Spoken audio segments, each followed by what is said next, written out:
تو کلومیٹروں پہ پھیلا ہوا ہے احد پہاڑ. نبی پاک علیہ السلام نے فرمایا جتنا یہ احد پہاڑ لمبا ہے اتنا ایک کی رات ہوتا ہے. اتنی بڑی گٹھڑی اللہ نیکیوں کی دے گا.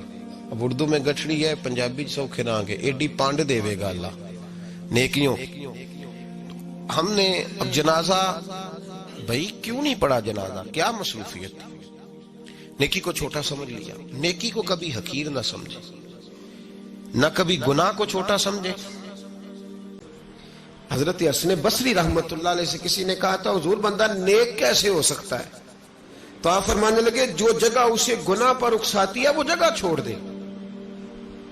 جو دوست یار سنگت بیلی اسے گناہ پر اکساتے ہیں وہ لوگ جی, اس بندے نے فوراً کہا کہ سالوں کا رشتہ چھوڑ دے, ہزاروں گھنٹے ہزاروں ساتیں بیتی کیسے چھوڑ دے. آپ نے یہ مثال دی. اور میں کاروبار میں نقصان ہوگا تو چھوڑتا جائے گا یا کرتا جائے گا؟ میں ایک مثال دیتا ہوں. یہ سی این جی کتنی زیادہ تھی لاہور سے پنڈی تک. صبح سے شام تک لوگ دفتروں میں آ کے بیٹھتے تھے.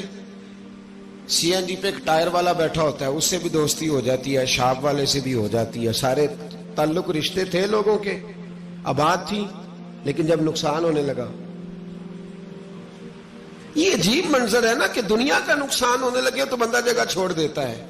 اور جب تو دیکھے کہ میری ذات کا نقصان ہونے لگا, پہلی بات تو یہ ہے کہ ہم محاسبہ نہیں کرتے, اپنا حساب نہیں لگاتے, اپنا حساب نہیں لگاتے.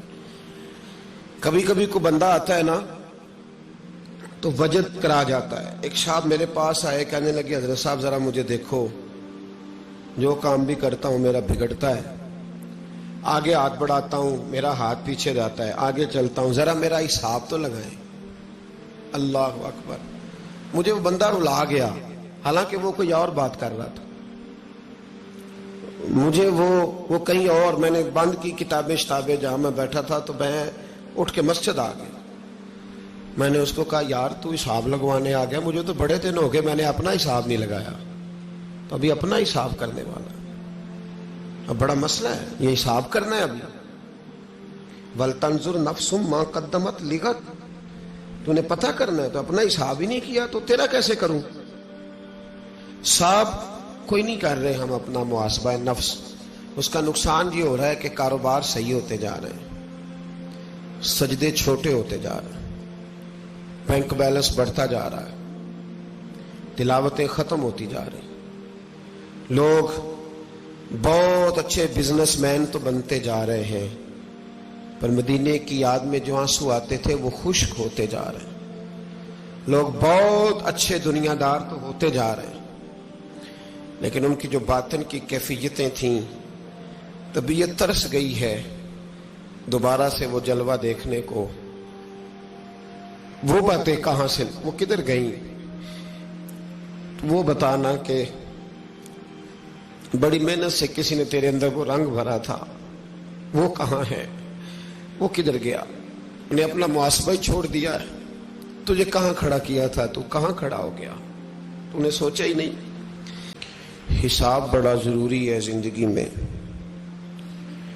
حساب صحیح رکھنا چاہیے. عرب کا ایک بڑا مشہور مقولہ ہے, بلکہ بعض لوگ تو اسے حدیث بھی کہتے ہیں. فرمایا کہ دوستی بھائیوں کی طرح کرو, لین دین اور حساب غیروں کی طرح کرو. حساب صحیح رہتا ہے تو گھر کا نظام صحیح چلتا ہے.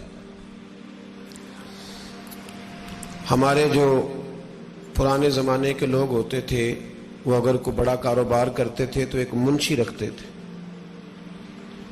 منشی کی ڈیوٹی حساب کرنے کی ہوتی تھی, وہ صرف کھاتے بناتا تھا. یعنی یہ کام اتنا ضروری تھا کہ ایک شخص نے اگر چھوٹا سا بھی کاروبار کرنا ہے تو اس نے ایک منشی رکھا ہوا ہے کہ وہ حساب کرے, وہ بتائے کہ آمدن کیا ہے, خرچ کیا ہے, کس ترتیب سے آگے ہم چل سکتے ہیں, مزید ہمیں اس میں کیا انویسٹ کرنا پڑے گا, کیا ہم کھو رہے ہیں, کیا پا رہے ہیں. زمانہ جب جدید آیا تو اکاؤنٹ آفس کے نام سے ایک علیحدہ سے ڈپارٹمنٹ بنانا پڑا. جس میں B com M com BBA کرنے کے بعد کوئی آدمی بیٹھتا ہے اور وہ صرف حساب کرتا ہے. حساب صحیح رہتا ہے تو فیکٹری انڈسٹری کام صحیح چلتا ہے. یہ جو وزارت ہوتی ہے خزانے کی تو یہ بنیادی طور پہ حساب کتاب کرنے کے لیے ہوتی ہے کہ وہ حساب کرے, سالانہ بجٹ پیش کیا جائے کہ یہ آمدن ہے یہ خسارہ ہے, اس طرح کر کے اب آئندہ سال ہم فلاں جگہ اتنا پیسہ خرچ. یہ حساب بڑا ضروری کام ہے. اللہ کریم نے ہمیں حکم دیا ہے کہ مال کا حساب نہ کرو, اپنی ذات کا بھی حساب کرو. تم اپنے اوپر غور کرو. صوفیہ ایک مراقبہ کراتے ہیں. مراقبے کا یہی معنی ہوتا تھا کہ تھوڑی دیر بندہ اکیلے بیٹھے, وہ سوچے کہ اللہ کی نعمت کتنی ہے اور جواب میں میرا شکر کتنا ہے. میرے اوپر جو اللہ کی طرف سے آزمائش ہے وہ کتنی ہے, اور اس کے مقابلے میں جو اللہ کی دی ہوئی نعمتیں ہیں وہ کتنی ہیں. اس سے شکر اور صبر دونوں چیزیں سمجھ میں آتی ہیں. یہ حساب, یہ مراقبہ پھر بندے کو تھوڑا آگے لے کے چلتا ہے. پھر انسان یہ سوچنے لگ جاتا ہے کہ یار پہلے میں کبھی ایسا بھی دور تھا جب میں نماز نہیں پڑھتا تھا تو بے سکون ہو جاتا تھا, اب مجھے کیا ہوا. وجوہات تو ایسی ہیں نا. کیا وجہ ہے کہ ایک وقت ایسا تھا کہ نیکی کی طرف میں کھنچا چلا جاتا تھا, اب میں کوشش بھی کرتا ہوں تو نہیں جا پاتا. کچھ وجوہات تو ہیں نا. یہ حساب ہے. اسی کو مراقبہ کہتے ہیں, اسی کو مجاہدہ نفس کہتے ہیں, اسی کو تزکیہ کہتے ہیں. اسی کو صوفیاء نے محاسبے کا نام دیا ہے. محاسبے کا مطلب ہوتا ہے اپنا حساب کرنا, اپنی ذات کا حساب کرنا, اپنا حساب کر کے رکھنا. اس آیہ مقدسہ میں سورہ حشر کی اللہ کریم نے فرمایا یا ایھا الذین آمنوا اتقوا اللہ وَلْتَنْظُرْ نَفْسٌ مَا قَدَّمَتْ لِغَدٍ. اے ایمان والو اللہ سے ڈرو اور ہر جان یہ دیکھے, یہ حساب کرے کہ اس نے آگے کے لیے کیا بھیجا ہے. یہ حساب کرے, وہ وَلْتَنْظُرْ, وہ نظر کرے, وہ غور کرے, وہ ذرا پلٹ کر دیکھے. کون؟ نفس, ہر نفس, ہر جان یہ غور کرے. مَا قَدَّمَتْ لِغَدٍ, اس نے تقدیم کیا کی ہے, مقدم کیا کیا ہے, آگے کیا بھیجا ہے اس نے. اور جب یہ دیکھ لے, جب یہ حساب کر لے تو اب کیا کرے؟ واتقوا اللہ, پھر اللہ سے ڈرے. ایک بار حساب کرنے سے پہلے ڈرے, ایک بار حساب کرنے کے کو نہیں سمجھ آئی آپ کو. ایک بار پہلے ڈرے, ایک بار جو ڈرے گا نہیں وہ حساب نہیں کرے گا,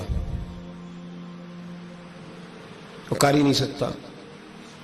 جس کو پتہ ہے ابا جی کا خزانہ لوٹ بھی گیا تو ابا جانے, اس کا کام جانے. جس کو پتہ ہے غیر کا مال ہے وہ کیوں حساب کرے. جس کو پتہ ہے کہ میرا کون سا اپنا ہے وہ نہیں کرے گا. حساب کون کرے گا؟ جو ڈرے گا, جسے احساس ہوگا وہ حساب کرے گا. پہلے ایک دفعہ فرمایا یا ایھا الذین آمنوا اتقوا اللہ, ایمان والو اللہ سے ڈرو. وَلْتَنْظُرْ نَفْسٌ مَا قَدَّمَتْ لِغَدٍ, حساب کر لو تم نے آگے کیا بھیجا. اور جب کرو نا واتقوا اللہ, پھر ڈر جاؤ. دو دفعہ ڈرو, ایک حساب کرنے سے پہلے, ایک حساب کرنے کے. کیوں دوبارہ کیوں ڈریں؟ اس لیے کہ اللہ کہتے ہیں وَالْعَصْرِ إِنَّ الْإِنسَانَ لَفِي خُسْرٍ. محبوب مجھے تیرے زمانے کی قسم, انسان خسارے میں ہے. یعنی یہ جب بھی حساب کریں گے انہیں پتہ چلے گا کہ ہیں ہم نقصان میں, پتہ چلے. اور جب پتہ چلے گا تو پھر واتقوا اللہ, پھر دوبارہ اللہ سے ڈریں گے. فرمایا حساب کر لو ورنہ ان اللہ خبیر بما تعملون, تم خود حساب کر لو واللہ اللہ کو تو تمہارے سارے کاموں کی خبر ہے. ان اللہ خبیر, بے شک اللہ کو خبر ہے, بما تعملون, جو کام تم کرتے ہو. حساب کرنا بڑا ضروری کام ہے. اپنی ذات کا حساب کیا کرے, حساب کریں. آپ کل کیا تھے, آج آپ کیا ہیں. جب اپنا حساب کرتے ہیں تو پھر اپنی کمیاں تلاش کرنے پر مل جاتی ہیں, اس کا فائدہ ہوتا ہے. اپنے نفس کا, اپنی ذات اعلیٰ حضرت فاضل بریلوی رحمۃ اللہ تعالی علیہ سے کسی نے کہا حضور صغیرہ اور کبیرہ گناہ کیا ہوتا ہے؟ فرمانے لگے گناہ تو گناہ ہی ہوتا ہے. چلیں شریعت نے اس کے 2 درجے بیان کر دیے، لیکن فرمایا یہ نہ سمجھو کہ گناہ ہو رہا ہے، یہ سمجھو نافرمانی کس کی ہو رہی ہے. جس کی نافرمانی ہو رہی ہے وہ بہت بڑا ہے. اور آپ نے لکھا ہے کہ جو منافق ہوتا ہے وہ گناہ کو ہلکا جانتا ہے. کہتے کیا ہو گیا، کیا بات ہو گئی؟ ذرا میں نے کسی بندے کا دل ہی توڑا ہے نا، ذرا ترش بات ہی کی ہے نا، ذرا تھوڑی سی بھبتی کسی ہے نا. اور اگر مومن ناراض ہو گیا، نہ نیکی کو چھوٹا جانو اور نہ گناہ کو. اگر مومن ناراض ہو گیا، بھبتی تو کسی تھی، ذرا تھوڑا سا طنز ہی کیا تھا. حضور نے فرمایا من اذا مسلمن فقد اذانی، جس نے میرے مسلمان کو تکلیف دی اس نے مجھے تکلیف دی، اور جس نے مجھے تکلیف دی اس نے میرے رب کو تکلیف دی. تو تو نے وہ جو چھوٹا سا کام سمجھا تھا وہ تو بہت بڑا ہو گیا، بہت بڑا ہو گیا.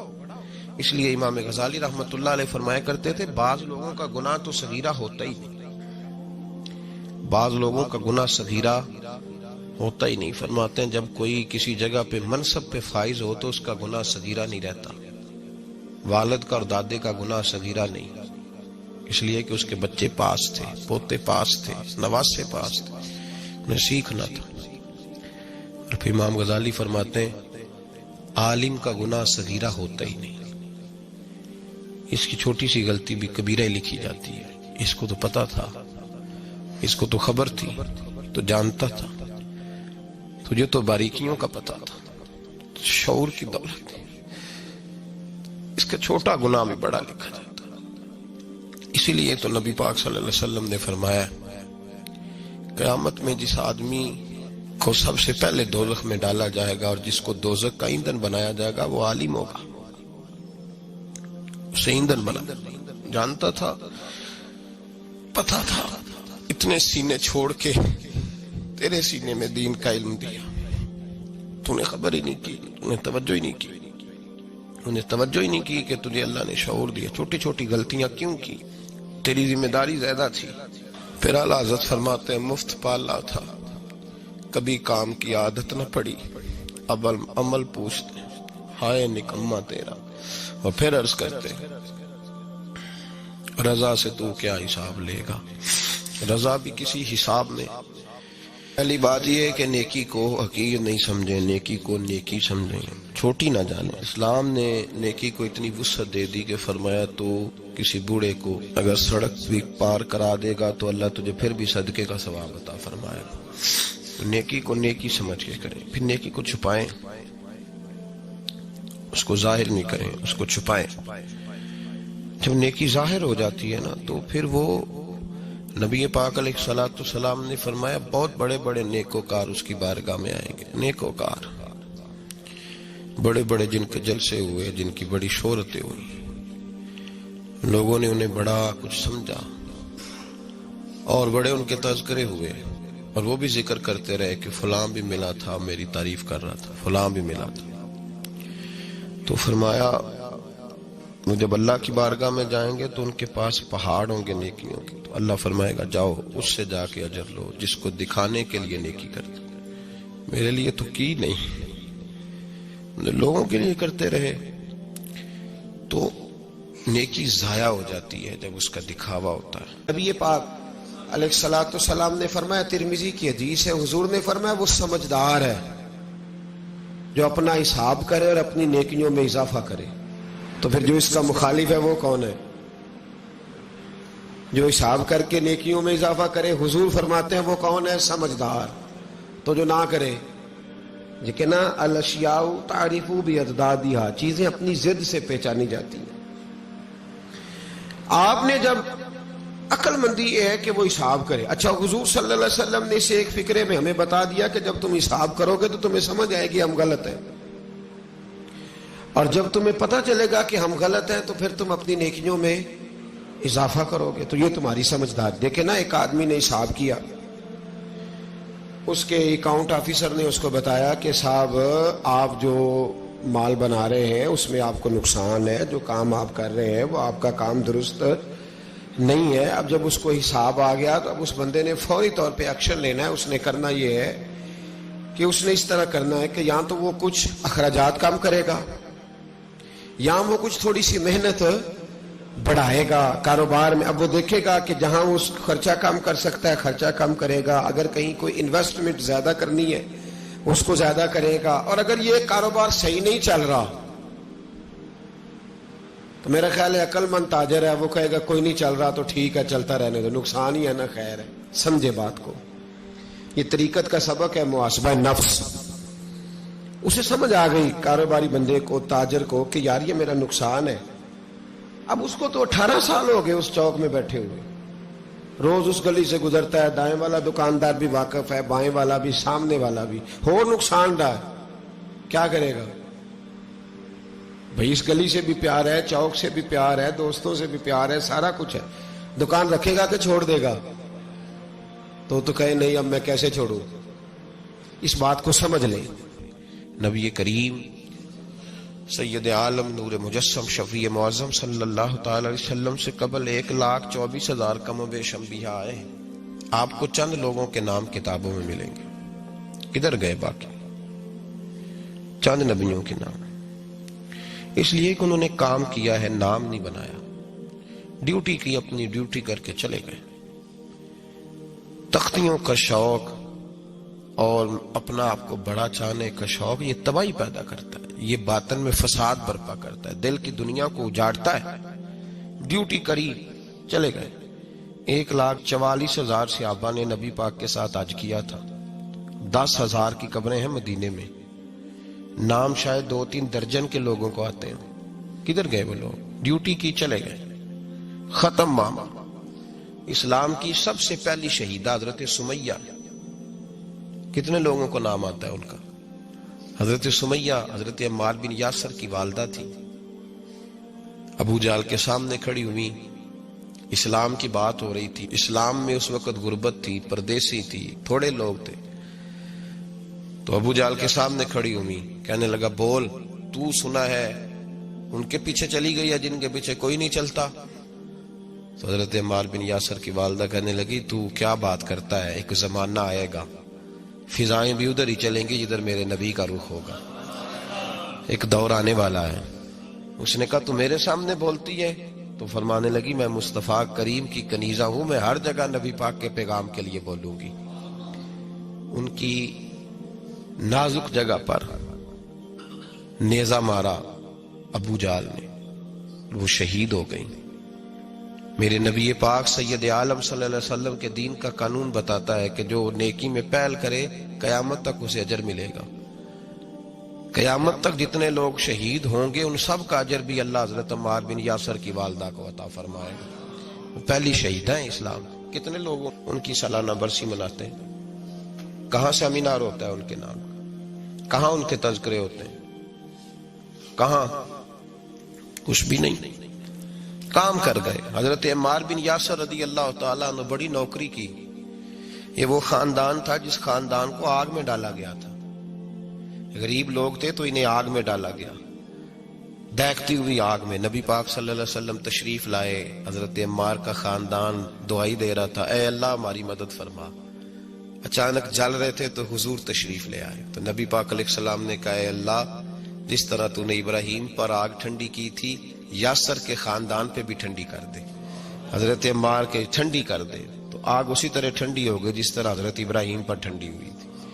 حضرت عمار بن یاسر حضور علیہ السلام کے والد نے, والدہ نے, خود حضرت عمار کو حضور نے فرمایا تو شہید ہوگا, باغی گروہ تجھے مارے گا. اتنے بڑے لوگ, کدھر ہے ان کا نام؟ اتنی بڑی ڈیوٹی, کدھر گئے تذکرے ان لوگوں کو؟ حضرت ام ایمن رضی اللہ تعالیٰ عنہ اتنی بڑی ڈیوٹی کی مصطفیٰ کریم کی. نبی پاک صلی اللہ علیہ وسلم کو مقام ابوا سے جب آپ کی والدہ انتقال کر گئیں تو حضرت ام ایمن لے کے آئی تھی. کہاں ان لوگوں کے انہوں نے تذکرے, انہوں نے پسند ہی نہیں کیا کہ ہمارے ذکر ہو, انہوں نے یہ شوق ہی نہیں پیدا کیا. اب تو پیر فوت ہونے سے پہلے اپنا دربار بنا لیتا ہے, کہتا پتہ نہیں بچے بعد میں بنائیں گے کہ نہیں بنائیں گے. وہ فوت ہونے سے پہلے تیاری کرا لیتا ہے, سنگ مرمر لگوا لیتا ہے. او بابے ڈر اللہ تعالیٰ سے, اوپر سے جتنی مرضی سنگ مرمر لگی ہو, قبر تو اس وقت مزار بنے گی جب اندر جنت کا باغ ہوگا. جب اندر جنت کا باغ ہوگا. والا حضرت فاضل بریلوی رحمت اللہ علیہ ایک جگہ پہ فرماتے ہیں چٹائی رکھنے سے کیا فائدہ. چٹائی رکھو جی نیچے، کیا فائدہ؟ اگر اللہ پاک جنت عطا فرمائے تو پھر نیچے چٹائی کیا کرے گی؟ پھر تو اس سے بہتر لباس مل گیا اس آدمی کو. اور اگر اندر ہی گڑا ہے معاذ اللہ تو چٹائی کیا روک لے گی آگ کو؟